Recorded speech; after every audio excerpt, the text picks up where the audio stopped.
कि बीआरएस और कांग्रेस के नेता कभी मेक इन इंडिया की बात ही नहीं करते। यही मानसिकता है जिसके कारण निर्मल की हजारों वर्षों से चली आ रही टॉयज परंपरा, टॉयज इंडस्ट्री बेहाल हो गई। आज जब भारत टॉयज के एक्सपोर्ट के नए रिकॉर्ड बना रहा है, बीआरएस सरकार यहां निर्मल की टॉय इंडस्ट्रीज को बर्बाद कर रही है। यहां बीजेपी सरकार बनते ही, ये मोदी की गारंटी सुन लीजिए, आज यहां बीजेपी की सरकार बनते ही निर्मल टॉयज के लिए भी विशेष अभियान शुरू किया जाएगा। ఓ కుటుంబ నేడు యావత్ ప్రపంచమంతా కూడా మేక్ ఇన్ ఇండియా పేరు మారుమోగిపోతా ఉంది. కానీ దురదృష్టం ఏంటంటే ఏ ఒక్క రోజు కూడా బీఆర్ఎస్ పార్టీ కానీ కాంగ్రెస్ పార్టీ కానీ మేక్ ఇన్ ఇండియా గురించి మాట్లాడరు. వాళ్ళ మానసిక స్థితి మనం అర్థం చేసుకోవచ్చు. ఈ రెండు పార్టీల కుట్రల కారణంగానే, మోసం కారణంగానే, నిర్లక్ష్యం కారణంగానే వేల ఏళ్లుగా ఈ నిర్మల్కు ప్రత్యేకమైనటువంటి నిర్మల్ పెయింటింగ్స్ కానీ, నిర్మల్ కొయ్య బొమ్మల పరిశ్రమ కానీ నిర్లక్ష్యానికి గురి కాబడిందని మనం చేస్తా ఉన్నాను. నేను మోడీ గ్యారంటీ ఇస్తా ఉన్నాను, భారతీయ జనతా పార్టీ ప్రభుత్వం రాగానే ఈ యొక్క నిర్మల్ కొయ్య బొమ్మల గురించి, నిర్మల్ యొక్క పెయింటింగ్స్ గురించి పూర్వ వైభవం తీసుకొస్తాను. ఇది మోడీ గ్యారంటీ నిర్మల్ కని మనం చేస్తా ఉన్నాను. ना कुटुंब सभ्युलारा, एक तरफ बीजेपी सरकार ऐसी योजनाएं बना रही है, फूड पार्क बना रही है, टेक्सटाइल पार्क बना रही है, लेकिन यहां बीआरएस और कांग्रेस का तुष्टीकरण अलग ही लेवल पर चल रहा है। बीआरएस तो टेक्नोलॉजी तक में तुष्टीकरण ले आई है। क्या अब भारत में धर्म के आधार पर भी आईटी पार्क बनेगा क्या? ये खेल चलता रहेगा क्या?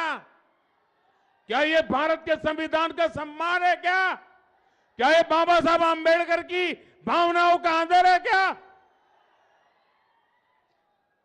మిత్రులారా, ఒకవైపు భారతీయ జనతా పార్టీ ఫుడ్ పార్కులు, టెక్స్టైల్ పార్కుల గురించి మాట్లాడుతుంది. వరంగల్లో కూడా మెగా టెక్స్టైల్ పార్క్ మంజూరు చేయడం జరిగింది. కానీ దురదృష్టం ఏంటంటే ఈ రాష్ట్రంలో, దేశంలో ఉన్నటువంటి కాంగ్రెస్ పార్టీ కానీ బీఆర్ఎస్ పార్టీ కానీ బుజ్జగింపు రాజకీయాలు చేస్తూ ఉంది.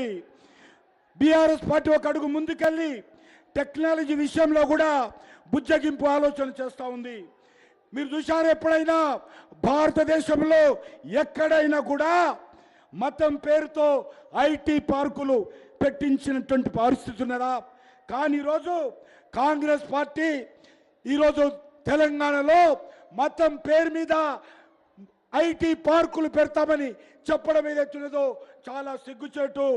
ఇది ఓట్ల ఆట ఆడుతా ఉన్నారు. ఇది భారత రాజ్యాంగానికి ప్రమాదకరము. ఇంత దుర్మార్గంగా కాంగ్రెస్ పార్టీ వ్యవహరిస్తూ ఉంది. ना कुटुंब सभ्युलारा, बीजेपी का हर प्रयास है कि आपके पैसे बचें, आपकी कमाई का सही इस्तेमाल हो। पहली बार देश में मुफ्त राशन देने की योजना, मुफ्त चावल देने की योजना हमने शुरू की। और इतना ही नहीं, अब तो इसे मैं आगे 5 साल तक मुफ्त देने का संकल्प कर चुका हूं। देश के इतिहास में पहली बार आयुष्मान भारत योजना के तहत मुफ्त इलाज की व्यवस्था बीजेपी सरकार ने की।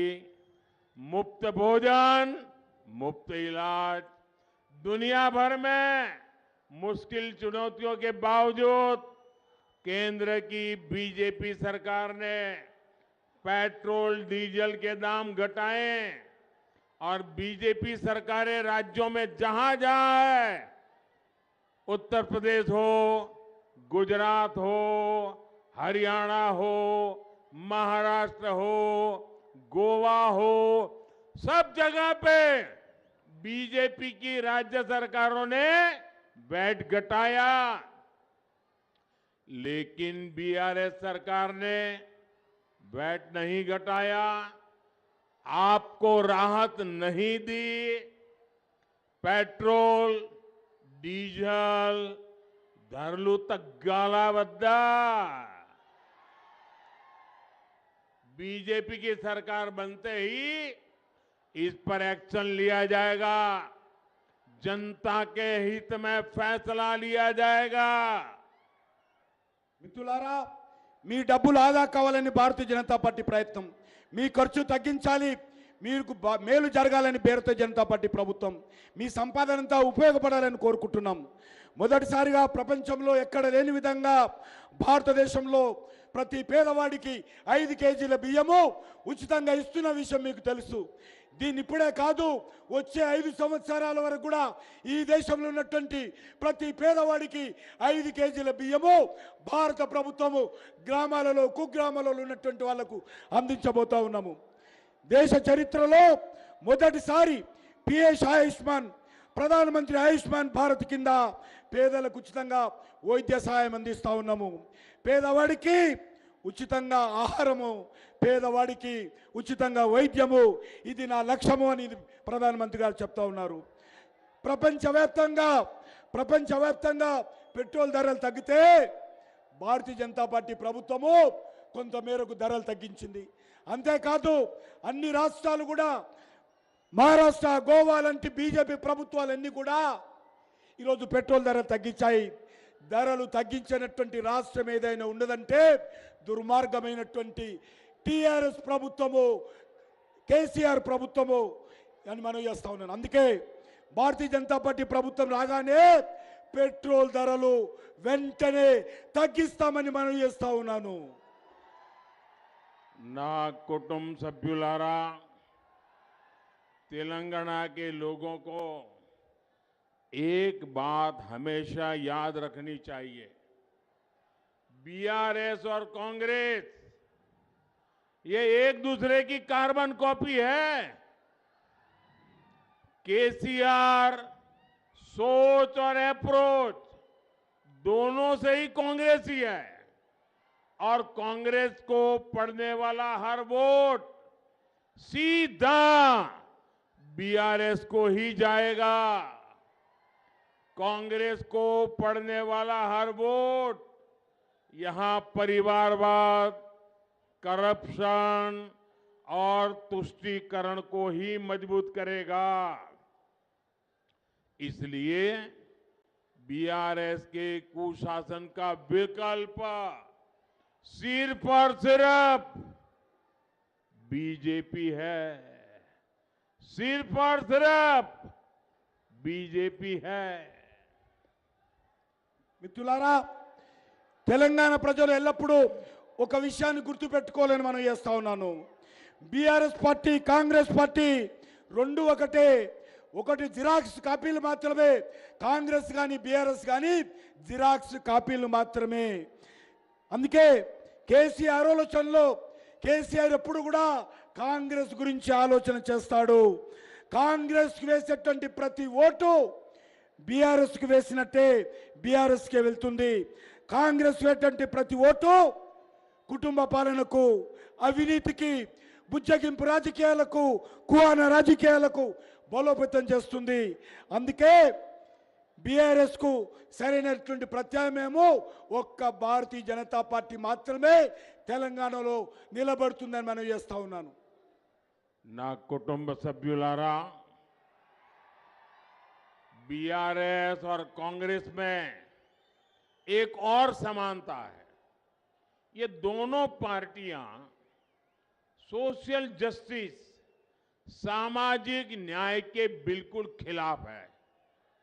आज 26 नवंबर जब देश संविधान दिवस मना रहा है, तो हमें ये भी याद रखना है कि केसीआर ने बाबा साहब के बनाए संविधान को बदलने की बात करके बाबा साहब का और संविधान का अपमान किया था। कांग्रेस ने बाबा साहब आम्बेडकर की राजनीति खत्म करने के लिए जोर लगाया, उन्हें भारत रत्न भी नहीं दिया, जबकि बीजेपी है जिसकी बाबा साहब के पंचतीर्थ बनाने का गर्व हासिल है। कि कांग्रेस ने यहां कभी भी एससी, एसटी, ओबीसी नेताओं को आगे नहीं बढ़ने दिया। बीआरएस ने भी दलित सीएम बनाने का वादा किया था, लेकिन केसीआर ने 10 साल सत्ता अपने पास रखी और अपने बेटे बेटियों को आगे बढ़ा रहा है। एसटी समुदाय के साथ तो कांग्रेस और बीआरएस दोनों ने बहुत बड़ा धोखा किया है। बीजेपी ने देश को पहली आदिवासी महिला राष्ट्रपति दी, लेकिन बीआरएस और कांग्रेस दोनों ने द्रौपदी मुर्मू जी का विरोध किया। మిత్రులారా, బీఆర్ఎస్ కాంగ్రెస్ పార్టీ విషయంలో ఒకటి కామన్ గా ఉన్నది. ఈ రెండు పార్టీలు కూడా సామాజిక న్యాయానికి పూర్తి వ్యతిరేకము. ఇవాళ నవంబర్ 26 రాజ్యాంగ దినోత్సవం జరుపుకుంటున్నాము. ఈ సందర్భంగా గుర్తుపెట్టుకోవాలి, అంబేద్కర్ రాసినటువంటి రాజ్యాంగాన్ని మారుస్తానని కేసీఆర్ చెప్పాడు. ఇది డాక్టర్ బాబాసాహెబ్ అంబేద్కర్ అవమానం చేయడమే కాకుండా రాజ్యాంగాన్ని కూడా అవమానమని మనవి చేస్తా ఉన్నాను. కాంగ్రెస్ పార్టీ డాక్టర్ బాబాసాహెబ్ అంబేద్కర్కు రాజకీయాలు లేకుండా అనేక రకాలుగా ఆయన మీద అవమానం చేశారు. చివరికి ఆయనకు భారత రత్న కూడా అంబేద్కర్కు, బాబాసాహెబ్ అంబేద్కర్కు కాంగ్రెస్ పార్టీ ఇవ్వలేదు. కానీ భారతీయ జనతా పార్టీ బాబాసాహెబ్ అంబేద్కర్ జీవితం ముడిపడినటువంటి 5 పవిత్ర స్థానాలను పంచతీర్థ పేరుతో అభివృద్ధి చేశాను.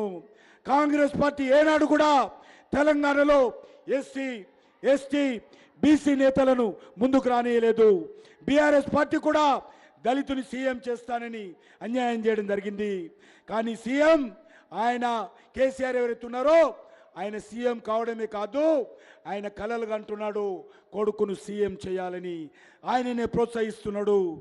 ఎస్టీలకు ఈ రెండు పార్టీలు కూడా కాంగ్రెస్ బీఆర్ఎస్ మోసం చేశాయి.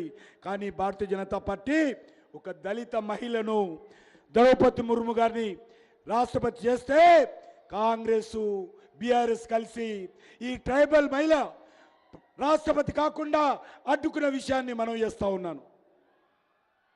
ना कुटुंब सभ्युलारा, हमने एससी, एसटी वेलफेयर के लिए अभूतपूर्व काम किए हैं। बीजेपी ने अलग से एसटी मंत्रालय बनाया। बीते 10 वर्षों में इसका बजट 5 गुना बढ़ाया। आज देश भर में जनजातीय सेनानियों के म्यूजियम बन रहे हैं। बीजेपी ने आपसे सेंट्रल ट्राइबल यूनिवर्सिटी का भी वायदा निभाया। आज आदिवासी क्षेत्रों में रोड, रेल, हाईवे, पानी, बिजली और मोबाइल नेटवर्क पर अभूतपूर्व पैसा खर्च किया जा रहा है। कुछ दिन पहले ही आदिवासी समाज के विकास के लिए 24,000 करोड़ रुपए का पीएम जनमन महाअभियान शुरू किया गया है। మిత్రులారా, మేము ఎస్సీలు, ఎస్టీల సంక్షేమం కోసం అనేక కార్యక్రమాలు చేపట్టాము. భారతీయ జనతా పార్టీ ప్రభుత్వం మొదటిసారిగా దేశంలో గిరిజన మంత్రిత్వ శాఖను ఏర్పాటు చేసిన విషయాన్ని మనం చేస్తా ఉన్నాను. గత 5 ఏళ్లలో గిరిజన సంక్షేమం కోసం 5% బడ్జెట్ పెంచాము. అంతేకాకుండా ఈరోజు దేశవ్యాప్తంగా గిరిజన వీరులను గుర్తు చేసుకుంటూ వారి పేర్లతో మ్యూజియంను కూడా భారతీయ జనతా పార్టీ ప్రభుత్వం ఏర్పాటు చేస్తుంది. మన హైదరాబాద్లో కూడా భారత ప్రభుత్వము గిరిజన మ్యూజియం రామ్జీ గోండు కొమరం భీం పేరుతో మ్యూజియం ఏర్పాటు చేయబోతున్నామని మనం చేస్తా ఉన్నాను. తెలంగాణలో తొలి గిరిజన కేంద్ర విద్యాలయం సమ్మక్క సారక్క విశ్వవిద్యాలయానికి మంజూరు చేశాము. ఈరోజు గిరిజన ప్రాంతాలలో భారతీయ జనతా పార్టీ ప్రభుత్వము రోడ్లు, రైల్వేలు, హైవేలు, తాగునీరు, కరెంటు, మొబైల్ నెట్వర్క్ లాంటి అనేక మౌలిక వసతులు పెంచింది. ఇటీవల ఆదివాసీల సంక్షేమం కోసం 24,000 కోట్లతో పిఎం జన్మన్ మహా అభియాన్ను ప్రారంభించిన విషయాన్ని మనం చేస్తా ఉన్నాను. నా कुटुंब सभ्युलारा, तेलंगाना की इस विकास यात्रा में मादिगा समुदाय के साथ जो अन्याय हुआ है उसे भी बीजेपी भलीभांति समझती है. इस अन्याय का अंत करने के लिए भारत सरकार की कमेटी पूरी प्रक्रिया को गति देने का काम कर रही है. ये कमेटी आपको न्याय दिलाने की पहल करेगी और आपके सशक्तिकरण का एक नया रास्ता बनाएगी. मादिगा समुदाय से जुड़ी एक बड़ी न्यायिक प्रक्रिया सुप्रीम कोर्ट में चल रही है. ये केस मजबूत हो सके इसके लिए हम हर संभव प्रयास कर रहे हैं. మిత్రులారా, తెలంగాణలో మాదిగ సమాజం విషయంలో కూడా చాలా అన్యాయం జరిగింది. ఈ అన్యాయాన్ని భారతీయ జనతా పార్టీ గుర్తించింది. వీరి దశాబ్దాల ఆకాంక్షలను పూర్తి చేసే లక్ష్యంతో వర్గీకరణ వేగవంతం చేయడానికి బీజేపీ ప్రభుత్వము ఒక కమిటీని ఏర్పాటు చేయబోతుంది. ఈ కమిటీ దళితులకు న్యాయం చేయడంతో పాటు మీ సాధికారతను కూడా సరికొత్త దారులు తెరవనున్నది. మాదిగ సామాజిక వర్గానికి సంబంధించి కీలకమైనటువంటి న్యాయ ప్రక్రియ సుప్రీంకోర్టులో ఉంది. ఇందులో కూడా మాదిగలకు న్యాయం జరిగే విధంగా కేంద్ర ప్రభుత్వము అన్ని రకాలుగా అండగా నిలబడుతుందని మనం చేస్తా ఉన్నాను. నా कुटुंब सभ्युलारा, तेलंगाना में बीजेपी सरकार इसलिए भी जरूरी है ताकि आपकी जमीन पर कब्जे का खेल बंद हो. केसीआर सरकार यहां धरनी के माध्यम से भू माफिया के साथ खड़ी है. बीजेपी सरकार स्वामित्व योजना के तहत गांवों में घर और जमीन के ड्रोन से नक्शे बनवा रही है. कोशिश ये कि गरीब एससी एसटी परिवारों को अपनी जमीन और घर के कानूनी दस्तावेज मिले. बीजेपी मी भूमि सिस्टम जैसी नई व्यवस्था भी बनाएगी. మిత్రులారా, మీ భూములు కబ్జా కాకుండా ఉండడం కోసం భారతీయ జనతా పార్టీ ప్రభుత్వము మీకు అండగా ఉంటుంది. తెలంగాణలో బీజేపీ ప్రభుత్వం ఏర్పడాల్సినటువంటి అవసరం ఉంది. కేసీఆర్ ప్రభుత్వం ధరణి పేరుతో భూ మాఫియాకు తలపడుతూ ఉంది.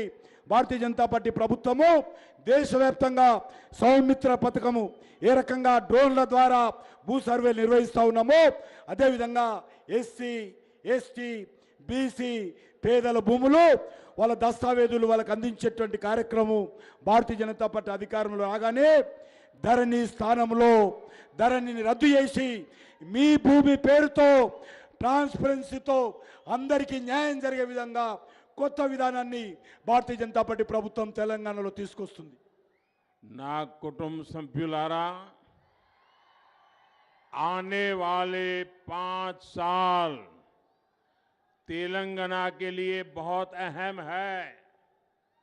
आपको पता है कि 24 के चुनावों के बाद केंद्र में एक बार फिर बीजेपी की सरकार बनने वाली है.